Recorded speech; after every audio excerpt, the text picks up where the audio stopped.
again, this is connecting the estimated nutrient needs to now meeting the nutrient needs. And so we have these different hospital diets, and the dysphagia diet is one of those hospital diets. And so when we look at our list of hospital diets, that's this, right? So this is what we're going to be using in this class. This came from Kaiser. It is pretty dated from 2007, but it doesn't matter because it's just to give us a tool to understand what is available in healthcare facilities and how we use this information. So when you go into a facility, there's a variety of hospital diets and different reasons for each of these diets, and the standard nutritional value over the course of a week. So the average nutritional content for these diets. If you average out breakfast, lunch, and dinner for the 7 days, this is how many calories, grams of carbohydrate, grams of protein, fat, etc., that each diet would provide. So it is important to note that it's an average, right? So when we're looking at one meal, what somebody's eating at one meal, and the nurse says they ate 50% of it, and we want to make something of that, what's the best way to have that, make any sense to us? 50% of breakfast, what would be the best way to kind of translate that into nutrition and something that's meaningful for us? Calorie count? Yeah, so a calorie count. So that was like the number one most missed question on the exam was when the nurse tracks the actual foods that people are eating, and then we translate that into calories and protein. That's a calorie count. And so they could say, a bowl of cereal, they ate 50% of the bowl of cereal. And so then we would, use our exchanges or go back down to the kitchen and know, okay, how many calories were provided in that bowl of cereal? And we would take 50% of that to actually get the specific amount of calories and grams of protein that patient ate at that meal. So this wouldn't be as helpful, right? If we're just looking at one meal. This is the average for the entire week. But we still use this to get a general sense, if the patient was there for the whole week, would this diet provide enough calories, right? So we had this on our last assignment as well.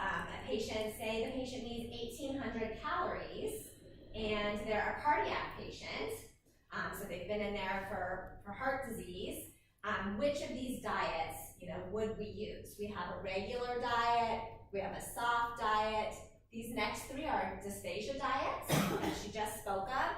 So this would be dysphagia 1, the puree diet, the most restrictive, right? It's the most far away from normal, so it's the most restrictive dysphagia diet that we have. And then ground would be a level down from that, and then chop would be closer to normal. So chop is small little chopped particles of meat, whereas ground is minced and really small, right? So that would be more restrictive than the chop, and the puree would be the most restrictive, right? So then we have a diabetic diet for somebody that has diabetes. We have a heart healthy diet, so somebody that is a cardiac patient and is there for cardiovascular disease. You might put them on the heart healthy / low salt diet. Yes? What if there's a cardiac patient that would need like 2,000 calories? Yes. So that was sort of the one question on that estimated needs. So then you have to think, okay, I could give them the heart healthy diet, but what are some of our tools? What are we going to do? So it's only 1,700 calories, and I think that's 97 grams of protein. But say they need, 120 grams of protein and 2,000 calories. What are we going to do? Snack. Yeah, so we could say double portions, we could say larger portions, whatever your hospital's protocol is, so bigger portion sizes. Or could you add like healthy fats like olive oil that are more caloric? So we can in our outpatient education and ask them to do that at home, but in the hospital, we're not, it depends on your facility, right? But to just, have them on the tray. How many people have worked in the kitchen of a hospital before? Okay, so it's kind of busy, right? You've got these meals coming out really fast, and you're checking the tray to make sure that it has the appropriate foods on it. So if somebody was there like adding a little olive oil, it would probably slow down the flow and not be really productive. So it's a great strategy for somebody going home. But what about in hospital? What else could we do? Add snacks. Add snacks, yeah. So 3 meals a day, you could add 2 snacks. So you would want to quantify how much of that snack to make sure that it meets the calories and grams of protein, right? What else could we do? Yeah, supplements, right? So we just add in an extra Ensure a day to get another 350 calories and 13 grams of protein. So those are some of our biggest strategies to increase the calorie and the fat content. We could also, if they're cardiac, you could just go up to a regular diet, right? They're not going to be there that long. Thinking acuity. Say they had this surgery that we talked about, the coronary artery bypass graft, where they have to cut through the sternum.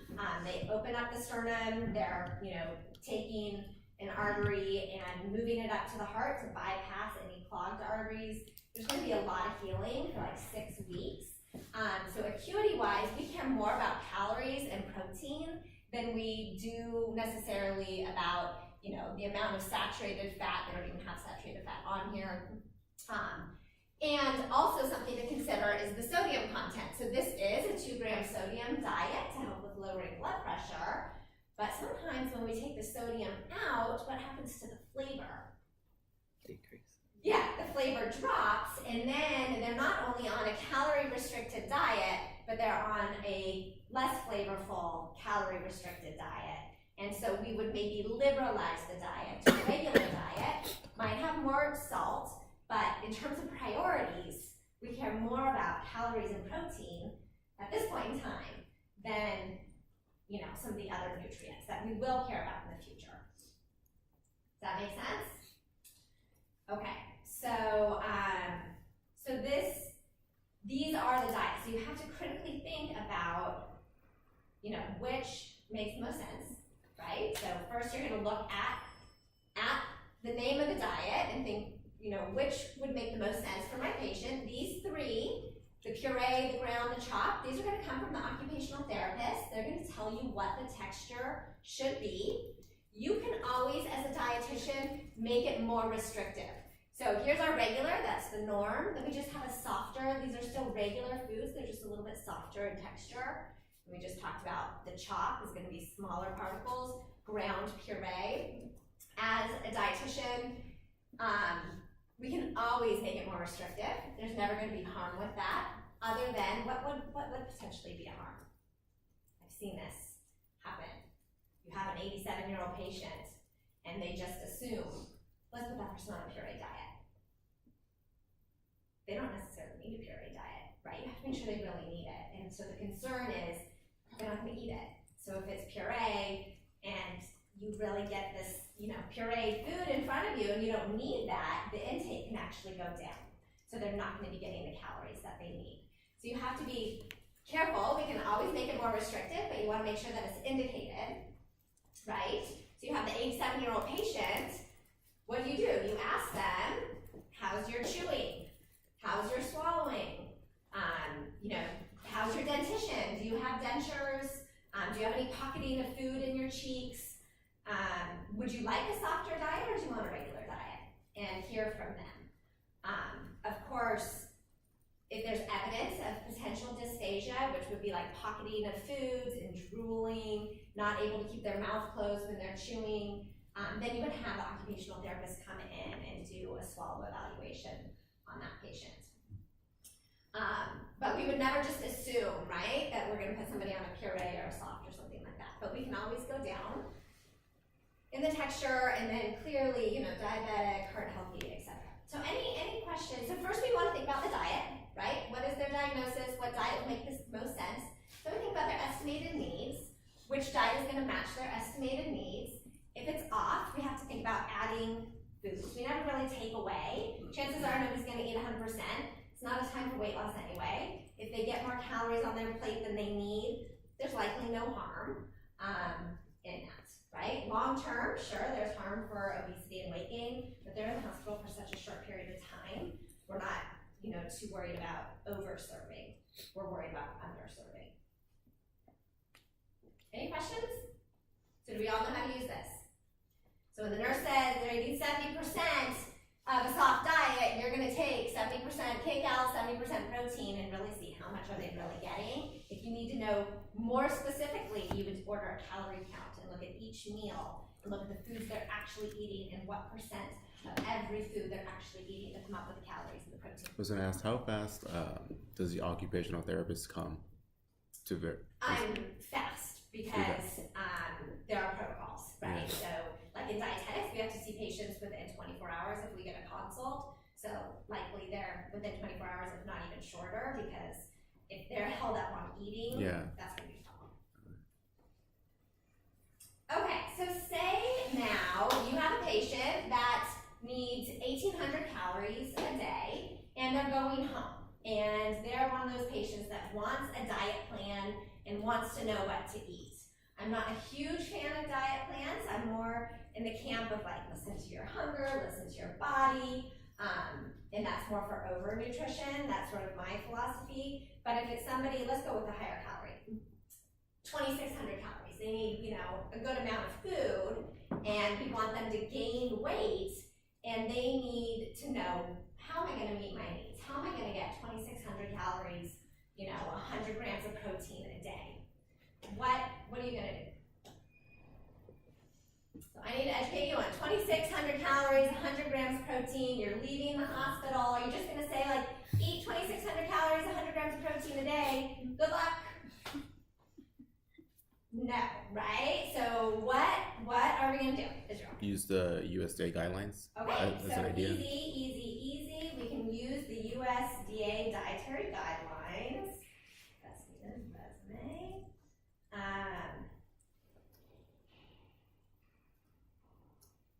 Right. So, okay, 2,600 calories. But this doesn't tell us how many grams of protein. So what are we gonna do? Calculate. Yes. Used a little the fake food diagram thing. Okay, food models. Yeah. You could use food models to really turn this into reality, because when you tell somebody that they need, 9 ounces of grains, okay, here you need 9 ounces of grains, that doesn't make any sense. So we have to tell them what a serving size is. 1 piece of bread, a half a cup of pasta, this is a cup, so we would be visualizing a half or using food models. So that's gonna help with our education. But going back to the 100 grams of protein, can we figure out protein from here? You can, right? Israel, did you have an answer? I was going to say, do like a diet recall with them to see where they are right now. Sure, we could do a diet recall, and when we're taking in their foods and we're using our exchanges to come up with the nutritional value, we can see where they are and compare it to their needs and do some education. It's a good starting place. But from here, so you could still apply the exchanges to this to figure out how many grams of protein, right? So fruit, is there any protein in the fruit exchanges? No. Vegetables, 3.5 cups of vegetables. So is this raw or is this cooked? We're gonna go with this is raw, because 3.5 cups of cooked vegetables would be quite a lot of cooked vegetables. So how many grams of protein were in a vegetable exchange? 2. Yeah, okay. So we're gonna say there's about 6 grams of protein there, right? So the grains, there were 9 grains. How many grams of protein in the grain? 3. So we have 27 plus 6. We're at 33, right? 33 grams of protein. The protein here, there are 6.5 ounce equivalents. So how many grams in 1 ounce? 7. So 7 times 6, 42. So 42 plus 33. Oh man, 75. And the extra half gives 3 grams. It's worth counting. So now we're at 80-ish, right? 80. Dairy, 3 cups. How many grams of protein?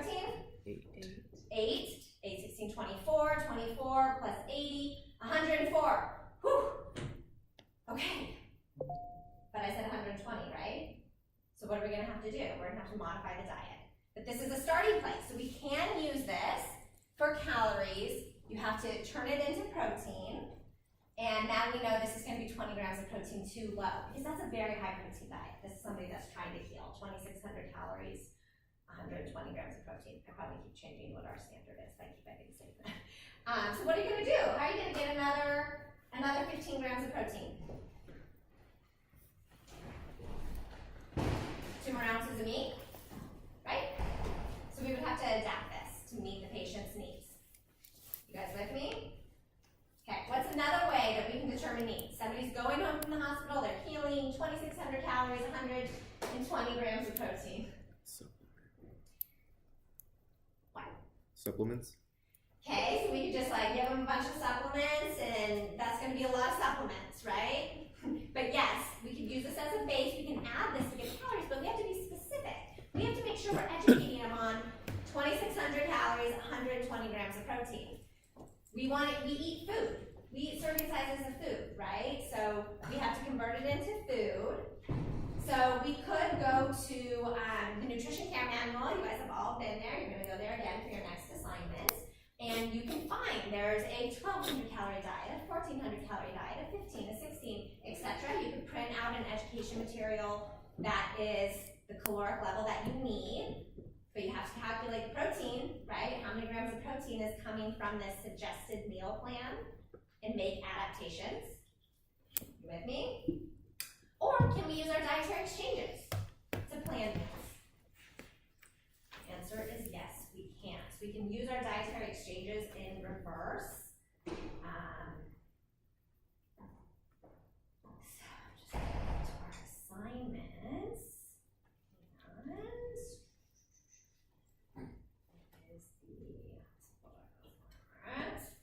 So this is your next assignment. You're going to go to the nutrition care manual and look up the National Dysphagia Diet for level 3, 2, and 1 and describe the different foods. We've already gotten a nice lecture on it, but it's going to help you look at the nutrition care manual a little bit more. I'm going to answer some questions about hospital diet. And you are going to have to plan a meal using exchanges. So how do we do that? So when we say to somebody nine grains, you have to turn this into things that people like, right? So you're going to develop a menu to match their caloric needs. But how do we do meal planning utilizing exchanges? So this is like a step-by-step guide that I'm just going to walk you through right now, so hopefully it makes some sense to you, okay? So step 1, you determine their estimated nutrient needs. Then we determine the percent of calories in grams from carbohydrates and protein, and fat is going to be your remainder. So we use the acceptable macronutrient distribution range to get a sense, what percent of calories do we want from carbohydrates? How many grams of protein am I trying to reach? Generally, we start with like about 50% of calories from carbohydrate. Sure, it could be anything within that acceptable macronutrient distribution range, and it should match what the client is sort of already doing and what their food preferences are, but that kind of comes later. So just as a starting place, we would go, this is a 1,700 calorie diet times 50% carbohydrates, right in the middle of that acceptable range, is 850 calories. 4 kcals per gram equals 212 grams of carbohydrates. We're going to plan a diet with 212 grams of carbohydrate. Does that make sense? What's 212 grams of carbohydrate, right? We're still kind of like, we need to put that into food. We'll get there in a minute. About 20% of calories from protein, so that's within the acceptable range, 340 kcals for, so we're at 85 grams of protein. Make sure that this meets at least the RDA or what your goal is. If you needed 120 grams of protein, you would have to change that, right? But we're going to assume right now that this is meeting the patient's estimated nutrient needs, okay? So convert these grams into exchanges and allocate the exchanges to each high carbohydrate food category. So 212 grams of carbohydrate. Generally speaking, a carbohydrate is 15 grams of carbohydrate. So think about our starches, there were 15 grams. Our fruit is 15 grams. Dairy is 12. That's pretty close, right? So per exchange. So we're going to divide by 15 grams per serving, this gets us about 14 servings of carbohydrate foods. Okay, so 14 servings. Now we have to break that down into milk, fruit, or starch. So then you get to be creative, you get to match what the client wants, or you just plan it for them and adjust later.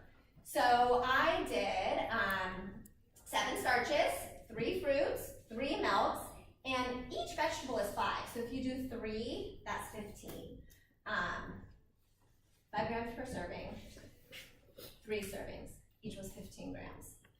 So it's 3 vegetables, but it's 1 carbohydrate. So 1 15 carbohydrate. So 7 times 15 is 105, 3 times 12 is 45, 3 times 15 is 36, etc., right? Add it up, we're at 201 grams, pretty close. I don't think I changed anything at this point. This is all gonna be, everybody's gonna be a little bit different, but it's coming up with servings of these different foods using exchanges. So I also added in the protein from these foods and the fat, right? So now we're gonna figure out how much protein is this diet providing. Again, add them all up, we're at 51 grams of protein from these foods. Not quite enough, right? So, step 4, subtract the total protein provided by these foods from the patient's needs. So I said 85 grams of protein is what the patient needed, minus 51 grams, they still need 34 grams of protein. Where should that protein come from? There's no rules. It could be vegetarian protein sources if that's what your patient wants. If it's animal protein sources, that's fine too. If it is vegetarian, it's going to take a little bit more finessing on your end, right, to match the carbohydrates and to figure that out. But let's just go with animal protein. So the remaining protein, this 34 grams, we'll suggest the amount of protein you need, blah, blah, blah. So there are 7 grams of protein per 1 ounce. So they need 5 ounces of protein. We get 35 grams. Add it all up. Oh yay, we're at 86 grams of protein in this diet. I added in the extra fat from those protein foods. We have 31 grams of fat. So what do you think you do next? Figure out how many calories we're at, right? Are we anywhere near the goal? So determine the calories from the above allocations. The remaining caloric needs can come from added fat. It could come from more vegetables if you wanted. You're going to use a lot of vegetables to get there. But so we already did this, the 104, we already did that. So we have the fat, another 279, add it all up. Well, we needed 1,700 calories minus how many calories we've already planned for. That's how many are remaining, divided by 9 kcals per gram. We need 30 grams of added fat. Well, in each serving of fat, there's 5 grams of fat. So we need 6 servings of added fat. A serving is a teaspoon. 3 teaspoons make a tablespoon. So we need 6 teaspoons or 2 tablespoons of fat. Boom, boom. Whew, we did it. So we got to the calorie needs, the grams of protein within the acceptable macronutrient distribution range. We can convert it into foods. So now we have servings of these foods, but still to your patient, you wouldn't say you need 8 starches a day. What is this starch? I need 8 grains a day. Okay. I'm gonna have a sandwich for breakfast. That's 2 pieces of bread. I'm gonna have a cup of rice for lunch. That's 3 starches a day. I'm gonna have a cup and a half of pasta for dinner. That's 3 starches, for that meal. Now I've converted that into food, right? Fruit, 3 servings of fruit. Okay, boom, boom, boom. Milk, boom, boom, boom. Meat, 5 ounces. So plan that out. What's it gonna be? Chicken, whatever, right? How are we going to get this fat? So this is where you convert these servings into a meal plan that many patients want. They want to be told, here's what you have to eat. Does that work? No, nobody's going to eat like this for the rest of their life, but it's important if somebody's being discharged from the hospital, they have high needs, they need to know what it is they need to eat to meet their needs. So it is important in the short run for healing to make sure that they know how to get the amount of protein and calories that they need. It's a good starting place for some people when you're training them on, new eating habits. It's, somewhere to start where they get used to it and then they can kind of move on their own. And also when they get to a place where you can talk about these exchanges, people can substitute things. Okay, I know I need 8 exchanges. Well, I wanted, a sandwich one day, but the next day I'm gonna have a cup of cereal. And I know that that's the same amount of calories and the same amount of carbohydrates. I was wondering if there's any apps or websites you recommend to patients to help them do all of this. So there used to be the Super Tracker, so Choose My Plate from the USDA, the government, but that was shut down in the last 6 months. And so that was a free, yes, our government administration shut it down. And so that was a free service to all people where they could put in their diet. There were also meal plans available, but that's not there anymore. So now we have, MyFitnessPal and apps like that can help you track your diet, but the accuracy of those is not really known and they tend to underreport. So no, in short, not really anymore.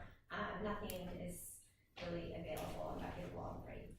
So how do we plan meals? You can find the an education material on the nutrition care manual. It's going to be there for calories, but not necessarily grams of protein, so you have to adjust the protein. You can use the food patterns from the USDA, chart. Again, that's calories, not protein. You need to adjust the protein, or you can individualize it using the exchanges and adjust for the calories and the protein. So you are going to plan a meal, and you're also going to make it a dysphagia meal, so to tie it into today's lectures.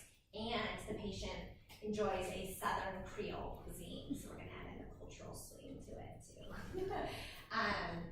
So, yes. If it becomes a dysphagia diet and they need like a pureed diet, would you just Same thing, you just have to puree you just it. have to, oh, okay, you wouldn't find foods that are soft that have the same protein? You would, at home, they would be blending it and making their own pureed food, so it would be the same thing, yeah.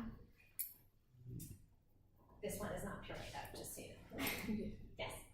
In terms of cultural competency, are there resources for, patients that don't meet the standard American diet? Yeah, so Nutrition Care Manual is a great place where you can go and investigate that. The Academy of Nutrition and Dietetics, there is a whole area on that website as well for cultural foods. You guys should be learning your cultural competency through NST 104, our food and culture class. Certainly the Mediterranean diet, there's like the Mediterranean food pyramid out there, and there's different versions of it. But is there like a centralized hub for, cultural considerations for food? Not necessarily that I know of, so it's just these different sites. Yeah, and so I do want you to know, this meat is certainly skewed towards people that eat animal protein foods, right? It doesn't mean that we have to eat that. You can certainly plan for the protein through vegetarian sources. You just have to adjust the carbohydrates and the fats found in those foods as well, and adapt your math and the steps here. But it is doable, and it's important to consider that too. So it is 9:59. I did grade your exams. Do you want them back?